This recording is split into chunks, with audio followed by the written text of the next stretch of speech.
Hello जी, बहुत बहुत स्वागत है आप सभी का। तो लास्ट टाइम हमने जो है फूड चेन और फूड वेब के बारे में पढ़ लिया था, तो उसके भी डिफरेंस भी पढ़ लिया था। तो आज हम इनपुट ऑफ इकोसिस्टम के बारे में पढ़ेंगे। Matter and energy are two fundamental input of an ecosystem. तो जो मैटर और एनर्जी होती है तो फंडामेंटल इनपुट होते हैं इकोसिस्टम के। ठीक है, सबसे पहले एनर्जी है। तो an ecosystem does not have its own source of energy. तो इकोसिस्टम के पास अपना कोई भी सोर्स ऑफ एनर्जी नहीं है। तो it get energy from sun, तो ये सन से ही एनर्जी लेता है। तो ग्रीन प्लांट और producer trap the solar energy and convert it into chemical form.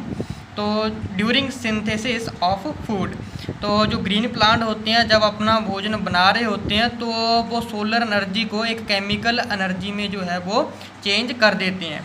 तो consumer obtain energy from the food, तो वो कंज्यूमर जो होते हैं जो प्लांट को खाते हैं, ठीक है, तो वो वहाँ से एनर्जी को ऑब्टेन कर लेते हैं। And the energy dissipate at every step of its transfer and transformation. तो इसी तरीके से जो एनर्जी है वो हर एक ट्रांसफ़र और ट्रांसफॉर्मेशन के दौरान डिसिपेट होती रहती है ईच स्टेप में। ठीक है, तो it is ultimate lost of as heat. तो इसमें जो है अल्टीमेट जो है एक अल्टीमेटली हीट का लगभग जो है लॉस भी हो जाता है। तो there is no return of, इसमें कुछ भी जो है रिटर्न नहीं होता एनर्जी का। ठीक है, तो functioning of an ecosystem require a regular flow of light energy. तो जो फंक्शन जो होता है इकोसिस्टम का वो एक रेगुलर फ्लो ऑफ एनर्जी का जो है रिक्वायरमेंट मांगता है। ठीक है, तो its movement is unidirectional from sun to plant and plant to animals, animal to animals, and organic remains to decomposer and dissipation as heat। तो कह रहा है कि जो इसकी मूवमेंट होती है वो यूनी डायरेक्शन होती है, जैसे कि सन से जाती है सीधी प्लांट में और प्लांट से जाती है एनिमल में, तो एनिमल टू एनिमल में भी ट्रांसफ़र होती है। फिर उसके बाद जो ऑर्गेनिज्म रिमेन्स बच जाते हैं वो डीकम्पोजर के दौरान अगेन जो है फिर डिसिपेट हो जाती है। ठीक है, डीकम्पोजर ले लेते हैं, तो अगेन जो है इसी तरीके से हीट जो है एक जगह से नहीं कह सकते, तो स्टेप बाय स्टेप जो है ट्रांसफ़र होती है। तो सेकंड है हमारे पास मैटर। तो it is picked up in organic state by producer. तो ये प्रोड्यूसर के द्वारा इन ऑर्गेनिक स्टेट में पिक की जाती है। ठीक है, मैटर। तो प्रोड्यूसर जो है वो चेंज होते हैं, change it into organic form, तो वो एक ऑर्गेनिक फॉर्म में चेंज कर देते हैं इस मैटर को। ठीक है, फोटोसिंथेसिस प्रोसेस की हेल्प से। उसके बाद इन द ऑर्गेनिक स्टेट, तो ऑर्गेनिक स्टेट में जो मैटर है वो पास होते हैं प्रोड्यूसर टू कंज्यूमर तक। उसके बाद जो पार्ट होता है वो ब्रोक डाउन हो जाता है बेटा into organic, in organic state में रेस्पिरेशन प्रोसेस के दौरान। तो जो ऑर्गेनिक मैटर है रिलीज़ करते हैं, release to environment through excretion. उसके बाद फिर वो एनवायरनमेंट में एक्सक्रीशन के थ्रू जो है रिलीज़ कर देते हैं। ठीक है जी, ऑर्गेनिक मैटर। तो वेस्ट एंड जो डेड स्ट्रक्चर होते हैं वो एक्ट करते हैं बाय किसके द्वारा, डीकम्पोजर के द्वारा। तो दिस रिलीज पार्ट ऑफ जो इनऑर्गेनिक मैटर होता है, ठीक है, वो रिलीज़ हो जाता है। तो the inorganic matter is reused by producer, तो दोबारा फिर से यही जो इनऑर्गेनिक मैटर होता है वो रीयूज़ किया जाता है प्रोड्यूसर के द्वारा and recirculate as organic matter. तो इसी तरीके से जो है फिर रीसर्कुलेट होता है जो ऑर्गेनिक मैटर। तो there is no dissipation of matter, इसमें जो मैटर का कुछ भी डिसिपेशन नहीं होता है। तो इट इज़ रिपीटेडली रिसाइकल होता है। तो ये बार बार होने वाला जो एक प्रोसेस होता है बायोटिक और अबायोटिक कंपोनेंट के बीच इकोसिस्टम के। ठीक है, तो आप जी देख सकते हो कि मटेरियल साइकिलिंग किस तरीके से हो रही है कि यूनिट डायरेक्शन फ्लो होता है एनर्जी का।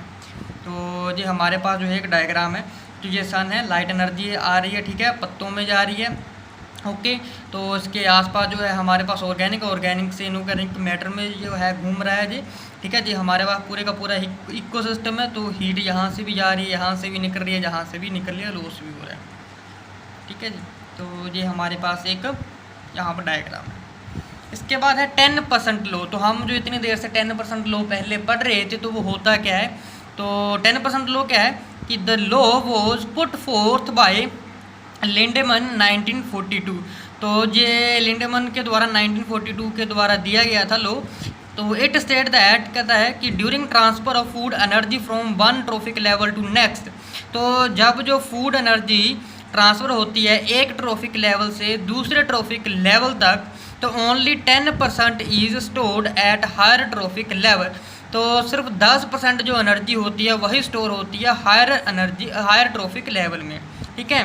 बाकी का जो 90% जो होता है वो रेस्पिरेशन प्रोसेस के द्वारा लॉस्ट हो जाती है एनर्जी, ठीक है जी।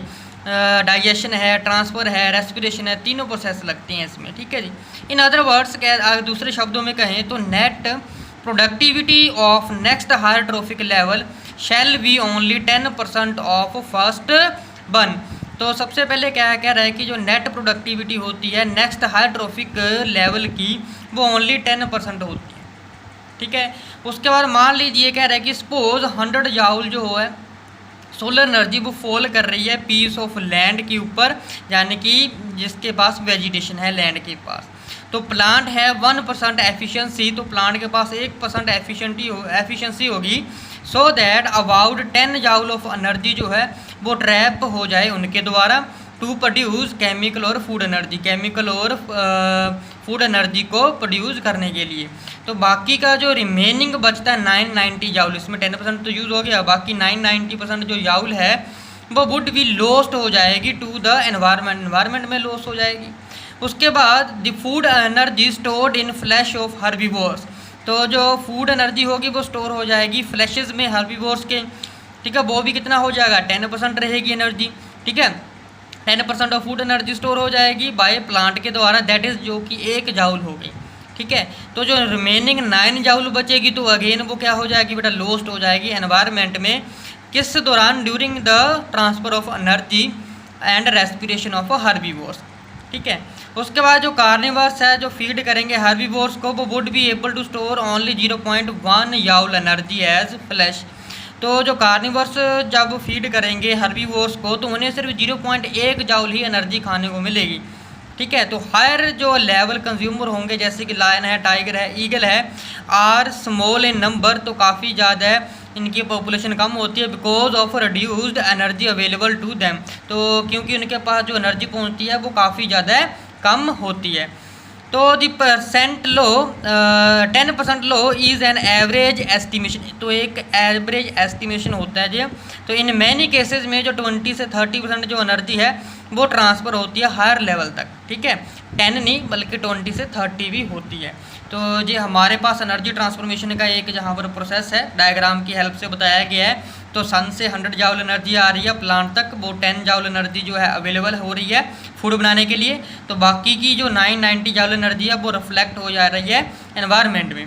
उसके बाद यही जो 10 एनर्जी है वो हर्बीवोर्स ले रहे हैं प्लांट को खा करके, ठीक है। तो हर्बीवोर्स जब ले रहे हैं खाने के दौरान एक्टिविटी होती है, तो उस एक्टिविटी के दौरान सिर्फ 1 जाउल की एनर्जी जो है वही इनके पास पहुंचती है, बाकी की 9 जाउल एनर्जी जो है एनवायरनमेंट में लॉस्ट हो जाती है हीट की फॉर्म में। अब ये हर्बीवोर्स जो प्लांट को खा रहे हैं 1 एनर्जी जाउल है इसमें, तो इनको जब कार्निवर्स खाएंगे तो सिर्फ क्या 1 एनर्जी जाएगी इसके ऊपर, तो 1 जाउल जो एनर्जी उसमें से भी सिर्फ 0.1 एनर्जी जो स्टोर करेंगे कार्निवर्स, बाकी की 0.9 जाउल एनर्जी जो है एनवायरनमेंट में लॉस्ट हो जाएगी, ठीक है जी। तो ये हमारे पास लो था 10%। तो होप कि आपको वीडियो अच्छी लगी होगी। तो मिलते हैं हम अपने नेक्स्ट लेक्चर में।